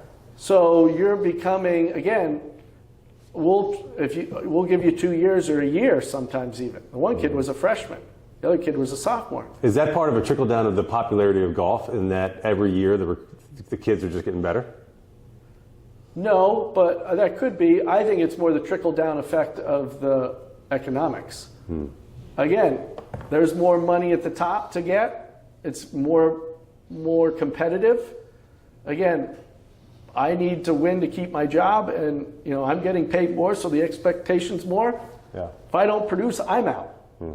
So whether it's football, first started with football, then it's basketball, and now it's coming into the other sports, and it's like, well, hey, one of my old assistant coaches, he just got fired. He won conference championships and then went to this new school for 7 years, and then they just canned him. And it's a small southern school. But they had 1 year under a previous coach that caught fire, and they were top 50 in the country for 1 year. Wow. Well, now all of a sudden, that school can't win in any other sport. They can't, in their mind, win in golf because they've done it, which I said. So now all of a sudden, they think, why not us? And it must be and so, that's the cutthroat nature. And like I said, so he told me, hey, at our school, I can get rid of whoever our administration's okay with getting rid of. If they don't produce, get rid of them. And so, and the other thing is in golf, you do have a lot of schools. You even see that I think there's 9 Division I programs in the state of Virginia. Some of the schools decide to go international. It's a little easier to find a diamond in the rough internationally because maybe the information isn't as great as it is here. Right. And the other thing is, it's with them, if you decide to go about it that way, your reputation doesn't follow you. If you do that to an in-state kid, all those other kids are going to know about it. Right. So again, that's why I think it's, hey, I've got kids again that are knocking on our doors now. Hey, coach, yes. Again, they were hoping for the big schools, Power 5 schools in the state, and the challenge to any school is, usually you only have 2 or 3 spots a class, and I'd like to bring in everybody. And we have a kid right now played this past week. He was a walk-on. He's from Leesburg. He went to Nova. His brother's at one of those big blue chip school in the state. He's a younger brother. He's on the roster there. He reached out to me, and at the time we only had 5 or 6 guys. And I've had a walk-on tryout. That's the other thing. Most places don't have a walk-on tryout because they have a roster cap. Right. So if I already have my roster limit, I can't have a walk-on tryout because of the roster cap. So, I had kids. We had one last year here. And, they didn't fare well, but hey, coach. Are you only doing that walk-on tryout because of the nature of everything you talked about before with COVID and having a smaller roster? Or do you foresee that doing that every year? No, I think that's something. In this area, there's a lot of good athletes that are late bloomers. Interesting. Yeah. And so the double-edged sword, so with the recruiting cycle, because you couldn't go and see people, because they couldn't visit, the big schools have pushed that timeline forward. Yeah. So now they're getting commits. June 15th after your sophomore year is the first day you can talk and communicate in golf. So for the big boys, they want to get a kid as that first summer he's even able to be recruited, because that allows them to focus on the next, and they're done. Their work is done. Yeah. Well, the problem is maybe that kid tapers off. He's only probably 15. Yeah. So for us, we get a kid that's 17.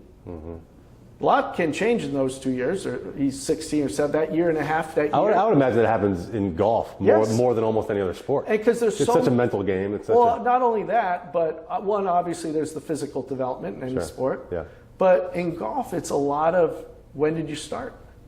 Hey, we have a lot of kids that are good baseball players, maybe got injured or just started liking golf, basketball players in this area. We have a lot of good athletes. Right. They get golf late. Now they have the means, they get good instruction. Well, he's only been playing competitive golf for 2 years. Right. Look at they're his a total athlete. They got the right mentality. But he doesn't have the resume of the tournament thing yet. He's not on anyone's radar. So that's the type of stuff. And again, if I get a good athlete has that trajectory, maybe in a year or two, he'll be even better than that kid. Because again, in golf, do you have access to a golf course? Do you have access to a good instructor? Yeah. some kids that burst out of the gates have access to all that, and the other kid has no access. Sure.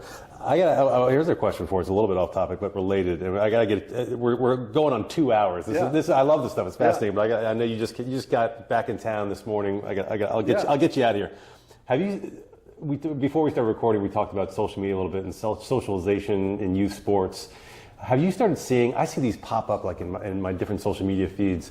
These guys, like youth coaching and promising parents to get their kids scholarships has become cutthroat, but also like a little smarmy online. And you get these ads will show up in my Facebook feed or otherwise of these guys promising parents that I can get you. Yeah. So the quick answer, it's all garbage. So how do parents weed through that? So this is the evolution of how it started. At one time, that was absolutely true. Again, when I was coming up, the AJGA, if you play, it was exclusive. It was in that sweet spot of. And you see this in other sports, yes. It's not just golf. So we did AAU basketball. Yeah. In the 90s, AAU, you had to be invited, and if you got invited and you were on a travel team, you were basically, they were saying, hey, you're a Division I player. You're a scholarship player. Mm-hmm. Otherwise, because the fields and the pools and the tournaments were so much smaller. Yeah. They were more selective. Yeah. So the reputation at that time helped create this allure and this prestige for these organizations. And every sport has it, mm-hmm. right? And so what those organizers did, they're not stupid. They said, well, hey, rather than having 16 teams at this tournament, why don't we have 32? There's the demand for it. Sure. Now I'm doubling my profit margin. Mm-hmm. Golf, it's the same way. Like I said, there used to be one tournament a week. Now there's 5 or 6 in the summer. So, now they're still using that same old selling point. It's, hey, if you get our kid, look at all the kids that have come through here that have produced here. Mm-hmm. That's not the case anymore because it's watered down. Right. So, yeah, again, I wouldn't buy it. It's even so many kids, again, get into recruiting services. That's a waste of money to me. I know I can look up. It's a huge business now. Yeah. Now, exactly. And you have the means. They know people, especially in this area, have the means. Mm-hmm. But I'm not, actually, if I look at a kid that needs a recruiting service, I'm going to say, well, Right. If he was good enough, he wouldn't need the service. Exactly. And so, so save your money there. The other thing is, always, I give special attention, will always try and respond and read to a personal email. Tell your story. Mm-hmm. And I can identify a recruiting service email in 2 seconds because I get 1 million of them. Really? I know the form, I know the spacing, I know how they do everything.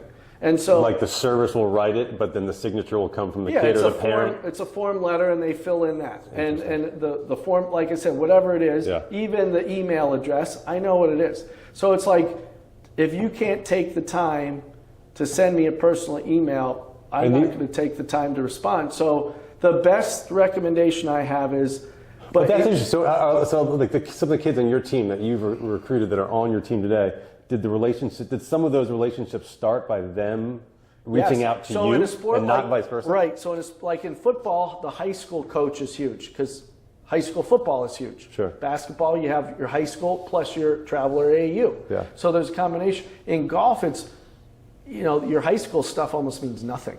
Yeah. It's all your own stuff. So there was a little that in basketball. You said I was a basketball guy in high school, and you only got recruited in the summer camps because the coaches don't have time to see games in winter. Yeah. So like we went to talking about Pennsylvania up in the Poconos, 5-star basketball. My sister was an instructor there. Yeah. So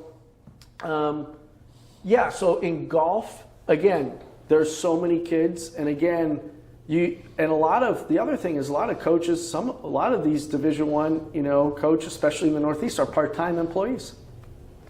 Interesting. George Mesa, this was a part-time role, and you could still argue if you saw my paycheck, it is. But one of the things, George Mesa never recruited anybody. It was, hey, who do you, maybe you partner up with a recruiting service. Give me who you got left. Because I'm not going to, that's why, again, one of the things, hey, you've never recruited here, we don't have a budget for it, let's create one, let's fundraise for it, but I need to, again, if you want me to commit this money that the university is entrusting me with, plus the 4-year experience for the kid, I want to know who I'm getting. And also for your teammates. I don't want to have a cancer. So that to me is where I spend, and my approach is probably much more targeted than a lot of coaches. And again, they're just throwing a wide net and what's his ranking and what's his scoring average and what's his scoring differential. But so my recommendation is be persistent. You've got to get on our radar first, unless you're really good. Yeah. But keep on it. Tell your story, because then if you get on my radar and I at least know your name and I'm at a tournament and I see you, I'll come and watch you. And a lot of it happens accidentally. Like I'll go and watch a kid and he's paired with 2 other guys. Mm-hmm. Well, if that guy impresses me, that you see that in other sports. The guy you didn't know beat him by 3 strokes. Exactly. So, or there's word of mouth. You meet the other coaches. Hey, we're full, but this kid's pretty good. So. That's so important. Interesting. Well, I'll get you out of here. This is already, I think, if it's not, it's either my longest or second longest podcast I've done yet. But I feel like we could talk for 2 more hours. For folks that I imagine there's going to be people listen to this that are going to get juiced up and want to follow George Mason Golf and your story, your team's story. What's the easiest way? Is it just your website? Is there Twitter, Instagram? Like, what's the easiest way to track George Mason Golf? So thanks. So again, most coaches don't even list their emails on the website. I do, or they have a recruiting email that it gets filtered through. But I do, again, I try and be accessible. So you could go on gomason.com on our golf site and again, see, do your homework, right? See how many people are on the roster. Where are they from? Mm-hmm. And what are the schedule, the scoring averages. And then obviously we do have our social media. We have a Facebook page, George Mason Men's Golf, for some of our boomer followers. Do you add? And we have our Instagram. I do that as well as the Facebook. We do have Twitter. So you personally are the one posting that stuff? I'm a one-man show. Yeah. So much of it is, and it's funny. Some of the other coaches and some of the players. I don't know. Again. I don't consider myself a very good social media person, but I do try and, make it kind of funny or like with the music in the background or the different stuff. But that would be one of the things if I had somebody, helping me out, that would be my first delegation because that's an animal in and of itself. You have tens of thousands of students at the school. You figure one of them you could get the intern or something. But as you know, in this day and age, if somebody that I don't know puts one wrong thing, sure, right, that's true. Then it goes viral for a bad reason. Yeah. So that's gotta be careful. So so then our Instagram is George Mason Golf. I'll put it all in the show notes here, and we'll figure it out. But well, let's leave it there because this is a ton of stuff. We're almost at 2 hours. I think this is fascinating stuff. It was very educational for me, learning a lot about just kind of the inner workings of college golf. The recruiting stuff I think is fascinating. Very cool. So your next event is not for another month? Yeah, so we end the fall at UNC Greensboro's Grandover event. Got it. Very cool. All right, Greg. Well, thank you very much. It's been great. Hey, appreciate you coming on the podcast. Yeah, thanks for having me. Yeah, man. Best of luck the rest of the season. Very cool. I don't have a good golf game, but I don't really care. I'm a regular dude living in DC, and I want to know about DC-centric golf stuff. If you can tell me something that I don't already know, then that is great for me. I don't want the regular stuff. I want exciting stuff. I want different stuff. I want stuff I can't hear elsewhere. But I want it to be about DC golf.